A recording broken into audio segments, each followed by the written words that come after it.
இப்போ ECR OMR செம்ம connect. Stepstone secret plot near Kovalam ECR. Beach resort plot just 24 lakhsல. Launching offerல plot வாங்குங்க 5 lakhs profit.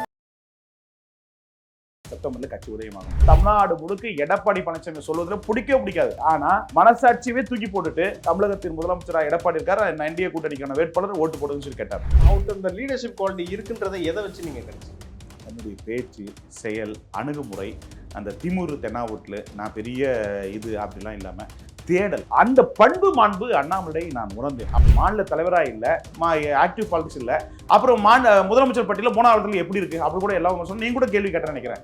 அப்படி கேட்டபோது நான் சொன்னேன், ஏன்னா தமிழகத்தில் படித்தவர்கள், அறிவுசார் அரசியல் சிந்திக்கக்கூடிய நபர்கள் அத்தனை பேரும் அண்ணாமலையை வரவேற்கிறாங்க. விஜய் அவர்களுக்கு ஒரு குறிப்பிட்ட கூட்டம் தான் வந்து இருக்கவில்லையா, ஆனா ஒரு குறிப்பிட்ட அறிவுசார் சிந்தனை கூட்டம் இருக்கு. அதான் இனி வருங்காலத்துக்கு அறிவுசார் அரசியலா, அறிவி சாராத அரசியலா, இந்த ரெண்டு, சினிமா ஹீரோவா பொலிட்டிக்கல் ஹீரோவா, இதை மையம் கொண்ட அரசியல தான் இருக்கும் மொழிய. அண்ணாமலையா விஜயா இருக்கும், விஜயா அண்ணாமலையே கிடையாது. விஜய்க்கு வந்து அள்ளு முள்ளு உண்டு போச்சு, அல்லு சில்லு ஆயிடுச்சு, அண்ணாமலை ஒரு கட்சி நீங்க ஆரம்பிச்சு சொன்ன பிறகு அல்லு சில்லு ஆயிடுச்சு சொல்லிட்டு அண்ணாமலை எதிர்கொள்ற அளவுக்கு அறிவாற்றல் படைத்தவர் விஜய் அல்ல. குடும்ப அரசியல், கலெக்ஷனுக்கு பேர் போன கட்சி ஊழல் கட்சி, அதிமுக ஊழல் கட்சி. அப்படி பார்க்கிற போது அண்ணாமலை அவர்களுக்கு தாவேகா, திமுக, அதிமுக கூட்டுறது ஓட்டுகள் அதிகமா போகும். இவங்க வேணான்னு சொல்லி போற ஓட்டு அத்தனையுமே அண்ணாமலை போயிருது. எல்லோருக்காக நான் தலைவன், நான் ஒருத்தருக்காக இல்ல, சமத்துவ தலைவன், சாதி மதம் பார்க்காத தலைவன் சொல்லி கான்செப்டோட மக்கள் அணுகுனாங்கன்னா நிச்சயமா வாக்களிப்பாங்க. ஒரு ஆஃபர் இருக்கு, ஆப்பர்ச்சுனிட்டி இருக்கு, ஸ்பேஸ் இருக்கு. அந்த ஸ்பேஸை நிரப்பக்கூடிய வெற்றிடம் இப்பதான் இருக்குங்க.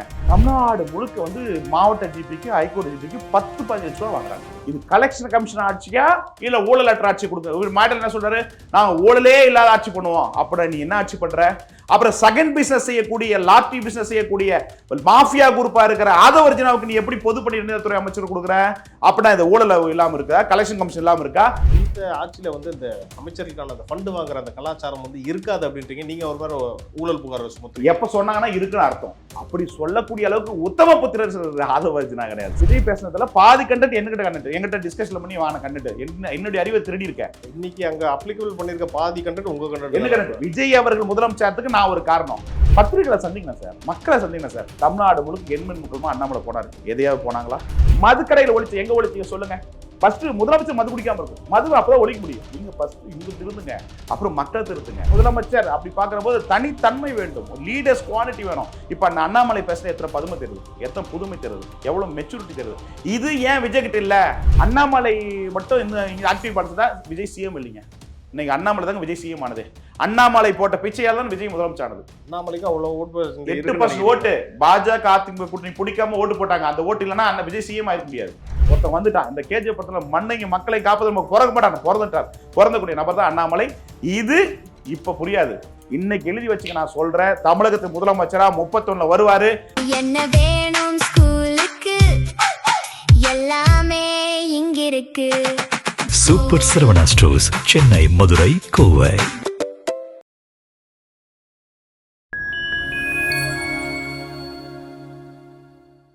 ஃபைன் டைம் நேயர்களுக்கு வணக்கம். இன்று நம்மோடு இணைந்திருப்பவர் ஐபிடிஎஸ் திரு திருநாவுக்கரசு அவர்கள். வணக்கம் என் தமிழ் தோழர்களுக்கும் அன்பு சோதருக்கும்.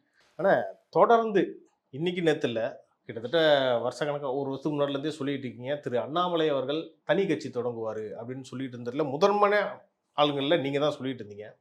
அதுவும் இல்லாமல் பாஜகவில் அவருக்கும் பல விஷயங்கள் பிரச்சனைகள் போயிட்டு இருந்துச்சு. அதுக்கப்புறம் நீங்கள் இன்னும் ஆணித்தரமாக சொல்ல ஆரம்பிச்சிட்டீங்க, கட்சி கன்ஃபார்ம்ன்ட்டு.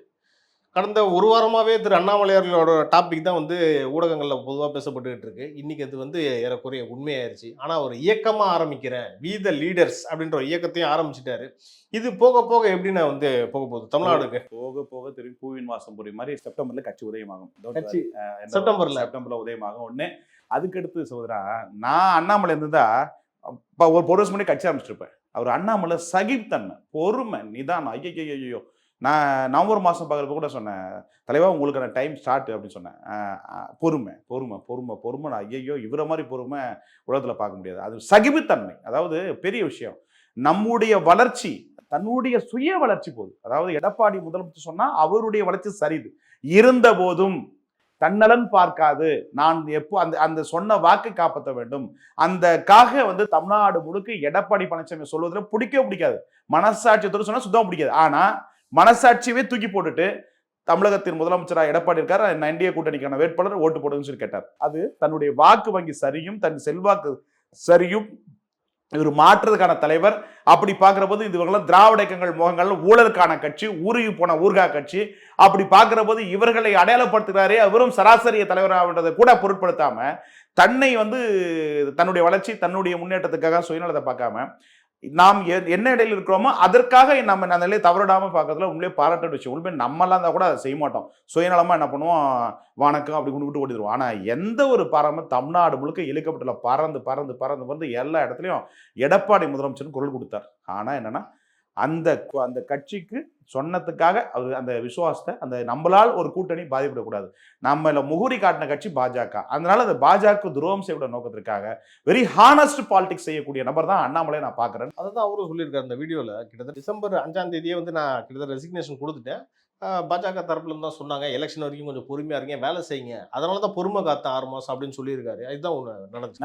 நான் இங்கிருந்து சென்னையிலேருந்து கோயம்புத்தூர்ல பஸ்லேயே போயிட்டேன். அன்னைக்கு ஃப்ளைட் எல்லாம் இதாகி போச்சு, கார் டிரைவரும் இல்லை, பஸ்லேயே போயிட்டேன். காலைல போயிட்டு நைட் போயிட்டு மறுநாள் காலைல தலைவர்கள் அண்ணாமலை அவர்கள் வீட்டை செஞ்சேன். சொன்னேன், தயவு செஞ்சுன்னு அண்ணா பொறுமை காப்போண்ணா, அண்ணா பொறுமை காப்போனேன். எவ்வளோ பேசலாம்னு சரி, அடித்தாலும் மனுஷன் எங்கே தான் வருது, பொறுமை காப்போனேன். என்ன தலைவா, உங்களுக்கான நல்ல எதிர்பார்ப்பு இருக்குது, மாற்றத்துக்கான தலைவர் நீங்கள். இந்த நேரத்தில் காலாட்டுங்க, தப்பாக பண்ணுறீங்க, காலாட்டாக முட்டுறாதீங்க, காணாம போடுவோம் அப்படின்னா பார்த்துக்கோண்ணா பொறுமையாக இருந்தால் பார்த்துக்குவோம், உங்களுக்கு பிஸ்னஸ் எதாவது வந்துச்சுன்னா நான் சொல்லித்தரேன் போனேன் அப்படின்னு சொல்கிற வழியை அந்த உண்மையிலேயே பாராட்டணும். அதனால் நான் ஒரு ஸ்ட்ராட்டஜிஸ்டாக பிரதர், ஒரு மனதந்த விஷயம்னா, நான் பிஸ்னஸாக என் கம்பெனி நடத்தலை. ஐபிடிஎஸ் பிரைவேட் லிமிட்டட நான் பிஸ்னஸ் கிட்டத்தட்ட 30-40 கோடி ரூபா நான் சமாளிச்சிருப்பேன். இது அண்ணாமலைக்கு நான் 2023 பார்த்த பிறகு உண்மையிலேயே நான் ஈர்க்கப்பட்டேன், ஒரு வெகு வகுப்பாளராக ஈர்க்கப்பட்டேன். அதுக்கு முன்னாடி என் கலைஞர் எனக்கு ரொம்ப பிடிக்கும். அப்படி பார்க்குறவர் 2023 முதல் முறையை நான் சந்தித்த பிறகு அதுக்கடுத்து அவர் என்னால் நாட்டில் குறைய சொல்ல முடியல. ஏன்னா அதை ஒருத்தரை பார்த்து பழகின பிறகு தான் அவங்களுடைய நிஜமான முகம் தெரியும். அப்படி பார்க்குற போது அண்ணாமலை நேரில் பார்த்து அதை நான் உணர்ந்தேன். இந்த குதிரை ஒரு நாளைக்கு ஓடுற குதிரை அப்படின்னு நான் உணர்ந்தேன். அவர்கிட்ட இந்த லீடர்ஷிப் குவாலிட்டி இருக்குன்றதை எதை வச்சு நீங்கள் கணிச்சிங்க? தன்னுடைய பேச்சு, செயல், அணுகுமுறை, அந்த திமுரு தென்னாவூட்டில் நான் பெரிய இது அப்படிலாம் இல்லாமல் தேடல், அண்ணா ரைட்டாண்ணா தப்பாண்ணா ரைட்டா அப்படின்னு கேட்குற ஒரு லேர்ன் டு ஹியூமன். அது கலைஞர்கிட்ட நான் பார்த்தேன். கலைஞர் கூப்பிட்டு என்கிட்ட என்ன சொல்கிறாங்க மக்கள்னு கேட்பார். அவர் பாடல் ஸ்டைலில் அண்ணா ஐயா இப்படிலாம் இருக்குன்னு சொல்லுவார். அது மாதிரி அண்ணா என்னென்ன எப்படின்னா இருக்குன்னு கேட்பார். அந்த லேர்ன் தான் முக்கியம், ஒரு லீடர்ஸ்க்கு உயர்ந்து கொண்டு போகும். அந்த பண்பு மாண்பு அண்ணாமலை நான் உணர்ந்தேன். அப்படி பார்க்குறது தான் சொன்னேன். என்னுடைய கம்பெனிக்கான 30 கோடி ரூபாய் பிஸ்னஸ் எனக்கு லாஸ். அண்ணாமலை ஸ்டாண்டு நான் கிட்டத்தட்ட 2003 இதுவரையும் அவன் ஒரு மனுஷனுக்கு வளரட்டும், ஒரு இளைஞர் வளரட்டும், ஒரு மாற்று சக்தி வரட்டுன்றத உளமாற சொல்கிறேன். என் மனசாட்சிப்படி நான் அவர் இருக்கிறதா உள்ளபடியே மக்களுக்கு கொண்டு போனேன். இதில் எந்த குறைவும் ஏறமும் இல்லாமல் அண்ணாமலைக்கு என்ன செல்வாக்கு இருக்கோ அதை நான் சொன்னேன். எல்லாருமே கூட சொன்னாங்க, எங்க மாநில தலைவராக இல்லை, ஆக்டிவ் பாலிடிக்ஸ் இல்லை, அப்புறம் முதலமைச்சர் பட்டியலில் 3வது எப்படி இருக்கு அப்படி கூட எல்லாரும் சொன்ன. நீங்க கூட கேள்வி கேட்டேன்னு நினைக்கிறேன். அப்படி கேட்டபோது நான் சொன்னேன், ஏன்னா தமிழகத்தில் படித்தவர்கள், அறிவுசார் அரசியல் சிந்திக்கக்கூடிய நபர்கள் அத்தனை பேரும் அண்ணாமலையை வரவேற்கிறாங்க. பெண்கள் குறிப்பாக வர வைக்கிறாங்க, இளைஞர்கள் வர வைக்கிறாங்க, ஜென்சிஸ் இந்த புது ஓட்டர்ஸ் வர வைக்கிறாங்க. விசித்திரமா இருக்கு. சரி, இவங்கெல்லாம் நடிகர் பக்கம்னா எல்லாருமே நடிகர்கிட்ட போல. விஜய் அவர்களுக்கு ஒரு குறிப்பிட்ட கூட்டம் தான் இருக்கவில்லையா, ஆனா ஒரு குறிப்பிட்ட அறிவுசார் சிந்தனை கூட்டம் இருக்கு.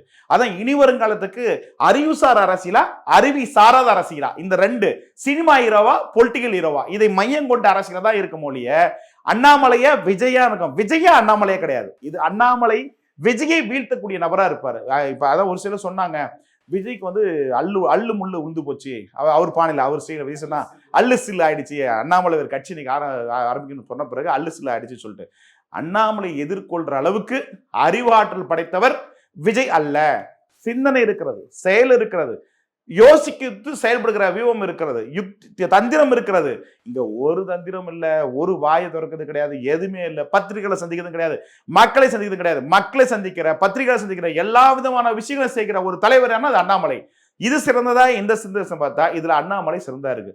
அப்படி பார்க்கிற போது உதயநிதி ஸ்டாலின் வாரிசு அடிப்பில் இருக்கிறது. கலைஞர் ஸ்டாலின் அவர்கள் முகத்துல அந்த கட்டிடம் பில்டிங் இருக்கிறதுனால அந்த கட்டிடம் இருக்கு. அந்த பில்டிங் சரிஞ்சா அது சரிஞ்சிரும். அதனால அது ஒரு எழுச்சியை கொடுக்கும்னா வாய்ப்பு இல்லை. ஏன்னா குடும்ப அரசியல், கலெக்ஷனுக்கு பேர் போன கட்சி ஊழல் கட்சி, அதிமுக ஊழல் கட்சி. அப்படி பார்க்கிற போது அண்ணாமலை அவர்களுக்கு தாவேகா, திமுக, அதிமுக கூட்டுறது ஓட்டுகள் அதிகமா போகும். அப்படி பார்க்கிறோம் மாற்றத்துக்கான ஓட்டுகள், இவங்க வேணான்னு சொல்லி போற ஓட்டு அத்தனையுமே அண்ணாமலைக்கு போயிடுறது. இப்ப சொல்ற எடுத்து வச்சுங்க, அவர் சரியா அரசியலை நகர்த்தினார்னா, காய் நகர்த்தினார்னா கூட்டணி அழகாக கட்டணிச்சா கூட்டணி ஆட்சின்னு சொல்லி சொன்னார்னா, மாற்றத்தை கொடுக்குற கான்செப்ட் எடுத்து சொன்னார்னா, மக்களை அணுகி மாசை தூங்குமாறு லாங் மார்ச் என்ற திட்டத்தை வந்து கான்செப்டோட தமிழ்நாடு முழுக்க செஞ்சேன்னா, எல்லோருக்காகவும் நான் தலைவன், நான் ஒருத்தருக்காக இல்ல, சமத்துவ தலைவன், சாதி மதம் பார்க்காத தலைவன் சொல்லி கான்செப்டோட மக்கள் அணுகுனார்னா நிச்சயமா வாக்களிப்பாங்க. ஒரு ஆஃபர் இருக்கு, ஆப்பர்ச்சுனிட்டி இருக்கு, ஸ்பேஸ் இருக்கு. அந்த ஸ்பேஸை நிரப்பக்கூடிய வெற்றிடம் இப்பதான் இருக்குங்க. எம்ஜிஆர், கலைஞர் ஜெயலலிதா மறைவுக்கு பிறகு ஸ்டாலின் எடப்பாடி ஆட்சியை பார்த்துட்டாங்க. அதுக்கடுத்து விஜயுடைய ஆட்சி வெறுத்து போன ஆட்சி, போர் ஆயிடுச்சு. பேர் ஒரு மாசத்துலயே போர் ஆயிடுச்சு. இன்னைக்குங்க உதாரணத்துக்கு இந்த வழக்கறிஞர், நான் ஒரு வழக்கறிஞர் கூட, வழக்கறிஞர் ஜிபி போறதுல தமிழ்நாடு முழுக்க வந்து மாவட்ட ஜிபிக்கு, ஹைகோர்ட் ஜிபிக்கு 10-15 லட்ச ரூபா வாங்குறாங்க. இது கலெக்ஷன் கமிஷன் ஆட்சியா இல்ல ஊழல் அற்ற ஆட்சி கொடுக்க? மாடல் என்ன சொல்றாரு, நாங்க ஊழலே இல்லாத ஆட்சி பண்ணுவோம். அப்புறம் நீ என்ன ஆட்சி பண்ற? அப்புறம் செகண்ட் பிசினஸ் செய்யக்கூடிய, லாட்டரி பிசினஸ் செய்யக்கூடிய மாஃபியா குரூப்பா இருக்கிற ஆதவர்ஜனாவுக்கு நீ எப்படி பொதுப்பணி துறை அமைச்சர் கொடுக்குற? அப்படின்னா இந்த ஊழல் இல்லாம இருக்கா, கலெக்ஷன் கமிஷன் இல்லாம இருக்கா? அதை விட கேட்கிறேன், ஜெகன் ரெட்டிடம் இருக்கிற மாஃபியா குரூப், தெலுங்கு லாபி இருக்கிற அத்தனை பெருமையும் உங்களோட இருக்காங்களே, அப்படின்னா நீங்க நியாயமான ஆட்சி கொடுக்க போறீங்களா? சோ இதெல்லாம் என்னன்னா, முகத்திரியை கிழிப்பதற்கு ஒரு அறிவுசார் தலைவர் வந்து விட்டார். ஆகவே ஆபத்து விஜய்க்கு வந்து விட்டதுன்னு பார்த்தோம். பாத்தீங்கன்னா அமைச்சர் ஆதவர்ஜனா அந்த கான்ட்ராக்டர்ஸ் அந்த மீட்டிங்ல சொல்றாரு, இந்த ஆட்சியில வந்து இந்த அமைச்சர்களுக்கான அந்த ஃபண்ட் வாங்குற அந்த கலாச்சாரம் வந்து இருக்காது அப்படின்றீங்க. நீங்க ஒரு மாதிரி ஊழல் புகார் சுமத்துறீங்க. எப்ப சொன்னாங்கன்னா இருக்குன்னு அர்த்தம். அப்படி சொல்லக்கூடிய அளவுக்கு உத்தம புத்திரர் ஆதவர்ஜனா கிடையாது. செய்யற தொழில் செகண்ட் பிசினஸ். அப்புறம் போய் சொல்றேன் சார், சொல்றவனுக்கு தகுதி இருக்கிறதா? அவர்கள் பர்சனலா இருக்காங்களா? திரைக்கு பின் திரைக்கு முன் ரெண்டு விஷயம் என்ன? ஆதவர்ஜனாவுடைய முன்முகம் என்ன, பின்முகம் என்ன? அப்படி பாக்குற போது எங்கிட்டே ஆனா நான் பேசுறது கரெக்டானா, நான் போட்டு சர்ட் கட்டனா, பேண்ட் சொன்னக்கூடியதான் யுக்தி வகுப்பாளர், வாய்ஸ் ஆஃப் காமன். கேவலமா இல்ல? ஜான் கல்ட்டு உங்களுக்கு இருக்க போது, கல்ட்டு வைக்க போறாரு அண்ணாமலை. என்கிட்ட அண்ணா ஜான் சொன்ன அப்படி, நாங்கெல்லாம் இன்னும் ஒரு 10-15 வருஷம் இருப்போம். நாங்க இன்னும் வேற என்கிட்ட வரவே முடியாது. Wait and see. உனக்கு வைக்க போற ஆப்பு ரெடியா இருக்கு. அண்ணாமலை அந்த வீடியோல தான் சொல்லி, அந்த கல்ட்டு கலாச்சாரத்தை கூட நம்ம ஒழிக்கணும் அப்படின்னு சொல்லிட்டு வர்றாருன்னா, அவர் விஜய் அவர்களை தெளிவா சொல்றாரா? ஆமா, கல்ட்டு. நானே ஒரு இன்டர்வியூல கூட சொன்னேன், கல்ட்டு இல்ல, கல்ட்டை வந்து கல்லை தடிக்க போறது அண்ணாமலை தான் அப்படின்னு சொன்னேன். ஏன்னா இவனை ஏமாத்துறானுங்க. இவங்களும் அதாவது தமிழ்நாட்டிற்கு அரசியல் தலைவர்கள் அறிவாளிகளே இல்லை. நான் சொல்ல போனா பிரசாந்த் கிஷோர்ல இருந்து பாக்குறேன், எல்லாருமே ஏமாறுறாங்க. யுக்தி வகுப்பாளர் போல அத்தனையும் தலைவர்களை முட்டலாக்குறாங்க. யோக வகுப்பாளர் சொல்லி யோக வகுப்பாளர் செய்தே கிடையாது. அத்தனை பேருமே தலைவர்களை தப்பா டாக்ஸ் கொடுக்குறாங்க. தலைவன் கிட்ட சிந்தனை அறிவு தான் எதுக்கே யுக்தி வகுப்பாளர் தேவையே கிடையாது. ஸோ அப்படி பார்க்குற போது இங்க அறிவே இல்லை. அதான் பிரச்சனை. அது வாடகை வாங்குறாங்க. அது கூட வாடகை எங்க? ஆந்திரா, கர்நாடகா, ரெட்டிகாரு, அதுக்கடுத்து வந்து புஸ்ஸு ஜிஸ்ஸு வடநாட்டுக்காரர்கிட்ட தான் வருவாங்க. ஆனா இங்க என்னன்னா, இந்தி ஒழிக, வடநாட்டுக்கார வேணாம் அப்படின்னா பிரசாங்க இருக்கடா கூப்பிடுற. தமிழ்நாட்டை பத்தி என்னடா தெரியும்? 210 தொகுதியில சட்டமன்றத்திலும் ஜாதி மத கலாச்சார வேறுபாடல், மண்ணின் மகிழ்ந்தர்கள் அத்தனை பேரும் மாறுபட்ட பூமி இது. நீ மக்களை பத்தி உனக்கு என்ன தெரியும்? என் தமிழ் மக்களை பத்தி என்ன தெரியும்? நீ யுக்தி வகுப்பாளர் வர. சரி, அவன் தான் போனா கர்நாடகா ஒருத்தன் வரான். அவன் நான் 21 சொல்றேன், எடப்பாடி ஜேஎன்யூஸ் ஆபீஸ் பக்கத்துல நான் அவனை பார்த்தா கம்பெனி ஆரம்பிச்சேன். போய் சொல்லு, எடப்பாடி தோக்குங்க, ஜெயிக்க வாய்ப்பு இல்லைன்னு. இல்ல நீங்க ஜெயிக்குன்னு சொல்லுங்க, உங்களுக்கு நான் பணம் தரேன்னு சொன்னா, நான் ரெப்புடேஷன் போட வேணான்னு சொன்னா சொல்லல. அதே பண்ணல, இன்னைக்கு ஸ்ட்ராட்டஜி அதே இதுல அப்ரோச்ல கட்ட வரான். சார் நீங்க 3 சர்வே விடுங்க, 2 கோடி ரூபா பணம் தரும், எடப்பாடி தான் சிறந்த முதல் சொல்லுங்க, உங்களுக்கு வந்து இது பண்ண ரெப்புடேஷன் போட்டு வேணான்னு சொன்னேன், மனந்திர சொல்றேன். அதுக்கு விஜய் இன்னைக்கு சொல்லுற தமிழக முதலமைச்சர் விஜய் 1 மணி நேரம் 34 நிமிஷம் பேசின விஜய் அவர்கள் அறிவு என்னன்னு எனக்கு தெரியும். இந்த ஏன்னா உங்கெல்லாம் வீழ்த்த ஒருத்தன் வந்துட்டான். இந்த கேஜிஎஃப் படத்துல மண்ணையும் மக்களை காப்பது பிறக்க மாட்டாங்க, பிறந்தக்கூடிய நபர் தான் அண்ணாமலை. இது இப்ப புரியாது. நான் எப்பவுமே புள்ளி வச்சு பேசுவேன். விஜய் 1.5 கோடி ஓட்டு வாங்குவான்னு சொன்ன, 1 கோடி 40 ஓட்டு வந்துச்சா இல்லையா? அதுக்கடுத்து விஜய் முதலமைச்சர் தமிழ்நாட்டில் சொன்னது நான் தானே. அதே மாதிரி விஜய் முதலமைச்சர் சொன்னதை வந்து எல்லா டிவிலையும் பெண்ணு கூட்டு வீடியோ பிரைவேட் போட்டாங்களா இல்லையா? அப்படி பார்க்கிற போது இன்னைக்கு எழுதி வச்சுக்க, நான் சொல்றேன், தமிழகத்து முதலமைச்சரா 31 வருவாரு. என்னிடம் சவால் விட்ட ஜானை பார்த்து நான் சொல்கிறேன், மிஸ்டர் தம்பி சகோதரா ஜான், நீ லாயலா கல்லூரி லிபாவில் படித்த ஒரு சகோதரர், மார்க்கெட்டிங் பேங்க்ல செய்யற மனிதர். அதுக்கடுத்து ஆதவர்ஜனா பிகாம் வணிகத்துறையில் படிச்ச லாயலா ஜூனியர், என்னோட ஜூனியர். உங்களை விட நான் சீனியர். நான் 26 வருஷம் மக்களை கணிச்சுவேன், மக்கள் மனசை படிச்சுவேன். நான் மக்களோட இருந்து பல தேர்தலில் வெற்றி தோல்வியை பார்த்தவன். நான் 28 வருஷம் அனுபவத்தை சொல்றேன். எனக்கு மட்டும் ஒரு அண்ணாமலை மட்டும் வாய்ப்பு கிடைச்சா உங்களை தோல் உரிச்சு காட்டுருவேன், உங்களுடைய மோதிரை கிழிச்சு காட்டுருவேன். அண்ணாமலையும் முதலமைச்சர் ஆகிடுவேன். அதாவது எனக்கு வலி என்னன்னா, ஜான் என்கிட்ட சொல்ற அப்படி, நாங்க இன்னும் அண்ணாமலையெல்லாம் ஆக முடியாதுங்க, நாங்க தாங்க இன்னும் அப்படின்னு இவன் செட் பண்றான். இவன் அரசியல் செட் பண்றதுக்கான இவன் யாரு? இன்னும் உனக்கு நாலேஜ் இருக்கு? சோ இவங்க மாதிரி ஒரு முட்டாளமான ஒரு கூட்டத்தோட, அதான் கூட்டத்தோட இந்த தலைவர்கள் மங்கி போயிடறாங்க. முட்டாளுன்னு சொல்றீங்க, அவர் ஏற்படுத்தி கொடுத்த அந்த வியூகத்துல தான் நீ முதலமைச்சராகவே ஆயிருக்கு. எங்கிட்ட கேட்ட ஐடியா கேட்ட 6 மாசமா 6 மாசம் யுக்தி எங்கிட்ட கேட்டீங்க? அப்புறம் திரிசா மேட்டர் பத்திக்கிட்டு இருந்த போது ஏன் எங்கிட்ட வந்து நான் டேட்டாஸ் எல்லாம் பேசிட்டு போது அப்போ வந்து ஜான் வந்து ஐயோ பிரஸ் கிளப் எதுக்கு போன் பண்ணீங்க மிஸ்டர் ஜான்? எதுக்கு போன் பண்ணாரு மிஸ்டர் ஜான்? எதுக்கு ஜான் போன் போட்டு என்கிட்ட இது பண்ண? ஜானால சொல்ல முடியாத விஜய் என்கிட்ட கூப்பிட்டு எது பேச வச்சா ஜான்? ஜான் எதுக்கு சரண் ரெட்டியை கூப்பிட்டு என்கிட்ட பேச வச்சாங்க ஜான்? அவ்வளவுதான் அறிவு. என்கிட்ட அப்படின்னு நீ ஒரு வேலைக்காரன் என்கிட்ட பேசக்கூடாதுல்ல? உன் அறிவு தான் என்கிட்ட பேசக்கூடாதுல்ல? உனக்கு அறிவு அவ்வளவுதானே? அப்படி பாக்குற போது நீ என்ன பண்ண? என்கிட்ட தான் டேட்டாஸ் கேட்ட. கடைசியா டேட்டாஸ்ல அண்ணா விஜய் பேசுனதுல பாதி கண்டென்ட் என்கிட்ட டிஸ்கஷன்ல பண்ணி வாங்க கண்டென்ட் என்னுடைய அறிவை திருடி இருக்க. இன்னைக்கு அங்க அப்ளிகபிள் பண்ணிருக்க பாதி கண்டென்ட் உங்க கண்டென்ட். என்ன கண்டென்ட்? விஜய் அவர்கள் முதலமைச்சருக்கு நான் ஒரு காரணம். விஜய் கூட்டணி பேசல சொல்லுங்க பார்க்கலாம். பாஜக கடைசி வரைக்கும் பேச சொல்லுங்க. பாஜக பைபிள் சொல்லுங்க. தொடை நடுங்கி இருக்கிறார். நான் எனக்கு பேசுறது எனக்கு தெரியும், என் மனசாட்சிக்கு தெரியும். அதனால என்ன இந்த வேஷம் உங்களோட ரேஞ்ச் எனக்கு தெரியும். நான் உண்மையே சொல்றேன், மனசே சொல்றேன். உங்களை ஆளை பார்ப்பதற்காக தான் நான் போலீஸோட நட்போட ஒரு அண்ணாமலையோட ஐபிஎஸ் அதிகாரோட நட்போட இருக்கிறாள். அப்புறம் உங்களுடைய வேவனை பார்க்கறதுக்கவே 6-8 மாசம் எனக்கு காசு போய் உங்களோட அறிவு வளர்த்துட்டேன். ஏன் சொல்றேன்னா இதெல்லாம் ஒழிக்கப்பட வேண்டிய ஆட்கள். இந்த மக்களை ஏமாத்திட்டு இருக்காங்க. திமுக அதிமுக மாற்று கட்சி தான் ஏமாச்சுன்னா அதே பணியில தாவேக்காங்க, வேற ஒண்ணுமே இல்லை. இப்ப வந்து தாவேக்காவினர் ரொம்ப கான்பிடென்டா இருக்காங்க, நல்லாச்சு கொடுப்போம் அப்படின்ற விஷயத்துல கான்பிடென்டா இருக்காங்க. சட்டை மாப்பிள்ள அப்படி போது திரைக்கதை வசன மாதிரி சொல்றத பேசுறது. பத்திரிகைகளை சந்திக்கணும் சார், மக்களை சந்திக்கணும் சார். தமிழ்நாடு முழுக்க எண்மண் மக்களுமா அண்ணாமலை போனாரு, எதையாவது போனாங்களா? இவங்க வந்து சொல்றது அந்த கூட ஒரு முதலமைச்சர் அன்னைக்கு பேசுற பேச்சாங்க. அது அன்னைக்கு திருச்சியில அப்படிலாம் பேசக்கூடாது. முதலமைச்சருடைய பவர் என்னன்னு தெரியல. இது கவர்மெண்ட் போஸ்டிங் மாதிரி காலைல போயிட்டு ஈவினிங் வர அப்படி இல்லைங்க. 24 hours 24 மணி நேரமும் மக்கள் சேவை என் சேவைன்னு பாடப்படணும். அதுதான் திரு விஜய் அவர்கள் சொல்றாரு. அது உதவல. அப்படின்னா 6 மணிக்கு மேல கவுண்டமணி 6 மணிக்கு மேல வீட்டு கொடி போற 6 மணிக்கு மேல எங்க சார் இருக்கீங்க? விளக்கு வச்சா எங்க சார் முதலமைச்சர்? விளக்கு வச்சா இருக்க மாட்டேங்கிறாரு சார். 10 மணிக்கு நிகழ்ச்சி ஏதாவது கலந்துக்கிறாரா சார்? 8 மணிக்கு ஏதாவது கலந்துக்கிறாரா சார்? ஏதாவது ஒரு நிகழ்ச்சி காட்டுங்க சார், உங்க காட்சியில உடவில காட்டுங்க சார். கண்ணில் தெரியல சார். 6 மணில இருந்து காலை 6 மணி வரைக்கும் காணல சார். ஏதாவது இருந்தா சொல்லுங்க சார். மதுக்கடையில் ஒழிச்சு எங்க ஒழிச்சீங்க சொல்லுங்க. ஃபர்ஸ்ட் முதலமைச்சர் மது குடிக்காம இருக்கணும். மது அப்பதான் ஒழிக்க முடியும். அது தேவையில்லாத குற்றச்சாட்டு. மனசாட்சியோடு சொல்றேன், மது அருந்தாம இருக்குன்னு சொல்லுங்க. நீங்க ஃபர்ஸ்ட் இவங்க திருந்துங்க, அப்புறம் மக்கள் திருத்துங்க. ஃபர்ஸ்ட் அதை விட்டு போட்டு நீங்க சாதாரண சாமானியனை வந்து இல்ல பிரதர் என்ன சொல்றேன், முதலமைச்சர் மது அருந்தினார்ன்றது உங்களுக்கு எப்படி மனசாட்சியோடு சொல்லுங்க. இல்லைன்னு சொல்லுங்க. இல்லைன்னு சொன்னா அப்படி சொன்னா இந்த ஈஸ்டர் பண்டிகை 3 நாள் என்ன பண்ணாரு? எதுக்காக பிரச்சாரத்துக்கு போல? நான் நிறைய டேட்டா சொல்லுவேன். அதனால என்ன உங்க ரேஞ்ச் என்னன்னு தெரியும். அதை வீழ்த்தக்கூடிய நபர் அண்ணாமலை. அதனால டவுஸ் கலந்து போகும். அவ்வளவுதான் முடிஞ்சு போச்சு. அவருடைய தனிப்பட்ட விருப்பம் அது. அதுக்குள்ள நமக்கு போறது வந்து நாகரிகம். தனிப்பட்ட விருப்பம். தலைவன் சார், தலைவன் தமிழ்நாட்டுடைய முகம், முதல் முகம், முதலமைச்சர். அப்படி பாக்குற போது தனித்தன்மை வேண்டும், லீடர்ஸ் குவாலிட்டி வேணும். இப்ப அண்ணாமலை பேசுற எத்தனை பதுமை தெரியுது, எத்தனை புதுமை தெரியுது, எவ்வளவு மெச்சூரிட்டி தெரியுது. இது ஏன் விஜய் கிட்ட இல்ல? அசுலு புசுலு விசிலு இதெல்லாம் எங்க கேட்கிற வேர்ட்ஸ்? சினிமாவா, சர்க்கார் படமா? இல்ல விஜய் அவர்களை வந்து அண்ணாமலை எளிதா வீழ்த்த முடியும்ன்ற நம்பிக்கை 100%. இன்னொரு கேமரா ஆக்ஷன் பார்க்குற நம்ம ஊரில் செத்தப்பாம்பு அடித்த கதையை சொல்லுவாங்க இல்லையா, அது மாதிரி வந்து மிகப்பெரிய ஜாம்பவானுங்க திமுக என்பது சாதாரண இல்லை. நான் அந்த பல்கலத்தில் படிச்சுட்டு வந்தவனா. திமுக என்ற நாலந்தா பல்கலத்தில் பழமையான இயக்கத்தில் படித்து வந்தானா. அந்த இயக்கத்தையே அடித்த மனுஷன் நீ எல்லாம் பெருசாக மேட்ரே இல்லைக்கண்ணா, செத்தப்பாம்பு அடித்த மாதிரி. அடுத்த 5 வருஷத்துக்கு விஜய் அவர்களுக்கு திரு அண்ணாமலை எப்படி ஒரு சிம்ம சொப்பனமா இருப்பார்? ரொம்ப சிம்ம சோப்பன சுந்தரியா இருப்பார். நம்ம சோப்பன சுந்தரி கேள்விப்பட்டீங்களா? அது மாதிரி சிம்ம சோப்பன சுந்தரியா இருப்பார். கஷ்டம், தாக்குப்பிடிது கஷ்டம். ஏன்னா இங்க அறிவு கொட்டி கெடுக்கு, இங்க அறிவு கொட்டியே கெடுக்கல. அதான் பிரச்சனை சார். நமக்கு இதெல்லாம் யதார்த்தமா ஏமாச்சுன்னா நமக்குள்ள விஷயங்களை அறிவை வளர்த்தணும் சார். தெரியல கூட தெரிஞ்சுனேன் சார். ஆனா மனுஷன் படிச்சு வச்சிருக்கான் சார். மனுஷன் செதுக்கி வச்சிருக்கான் மனுஷன். கக்கனா அவ்வளவுதான். ஸோ இதுகிட்ட கஷ்டம். அண்ணாமலை வராமல் வந்து இப்படியே தேவையாது பாஜகவில் போயிருந்தா கூட உங்களுக்கு பெரிய விஷயமா இருக்கும். இது அண்ணா விஜயோடைய முகத்திலே கிழிக்கிற முகம். அதெல்லாம் அண்ணாமலை இப்போ வந்தது வந்து விஜய்க்கு மிகப்பெரிய பின்னடைவு. ஓட்டு வங்கி 28% டிரான்ஸ்போர்ட்ல. அதே இன்னொரு விஷயம், அதை வாண்டி ஒரு விஷயம் சொல்றேன். அண்ணாமலை மட்டும் இந்த ஆக்டிவ் பார்ட்ஸ் தான் விஜய் சிஎம் இல்லைங்க. இன்னைக்கு அண்ணாமலை தாங்க விஜய் சிஎம் ஆனது.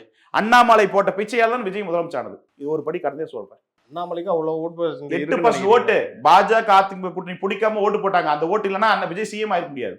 ஸோ விஜய்க்கு ஒன்றும் பெரிய அலை, சுனாமி, பேரலை அதெல்லாம் ஒரு அலை எல்லாமே அண்ணாமலையோட வாக்குகள்ன்றதை நீங்க எப்படி நீங்க ஆணித்தரமா நம்புறீங்க சார்? 11-24 ஓட்டு எங்க சார் காணோம்? எங்க சார் போச்சு? திமுக போல சார், அதிமுக போல சார், எங்க சார் போச்சு? பாட்டாளி மக்கள் கட்சி இருக்கு, அமமுக இருக்கு, இன்னும் பல்வேறு கட்சி ஓட்டு சார். பாஜக வாங்கின கூட்டணி 11-24 ஓட்டுகள் காணலையே. 3-2% ஓட்டு தான் இருக்கு. எங்க போச்சு? அவருக்கு டிரான்ஸ்ஃபர் ஆகி போச்சு.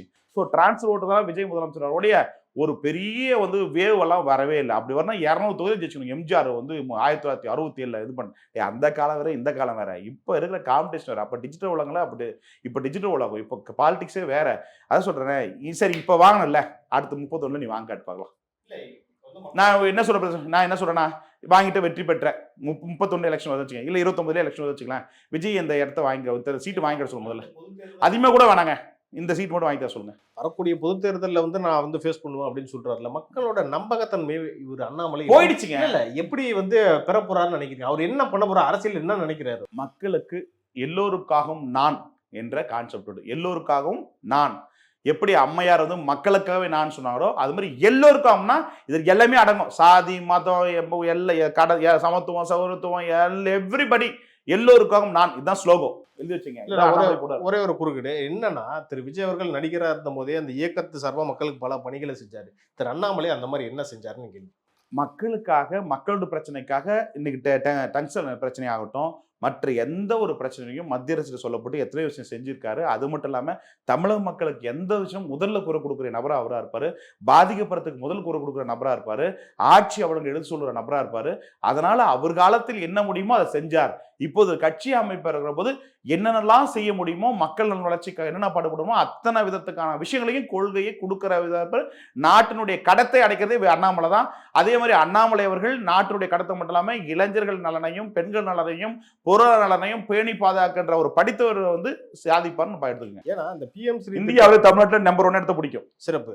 பிஎம் ஸ்ரீ திட்டத்தில் வந்து ஒன்றிய அரசு வந்து போதுமான நிதி ஒதுக்கலன்ட்டு திமுக அரசு தொடர்ந்து ஒரு குற்றச்சாட்டு வச்சுக்கிட்டே இருந்தாங்க.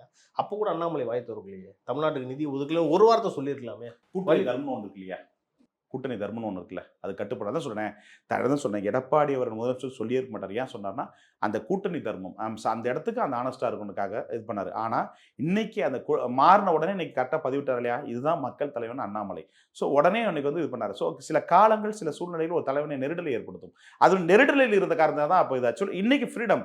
ஸோ அப்படி போது உடனே என்ன சொல்லிட்டாரு, 29 சீட்டு இப்பயே சரிங்க மத்திய அரசு செய்வனான்னு சொல்லிட்டாருல, அது மாதிரி மத்திய அரசால் ஏதாவது பாதிப்புச்சுன்னா ஒவ்வொன்றுத்துக்கும் குரல் கொடுப்பாரு. மேலும் ஓகே, நான் நேரத்துக்கும் கருத்துக்கும் ரொம்ப நன்றி. தமிழ் தாய் அவர்களுக்கும் அன்பு சோதருக்கும்.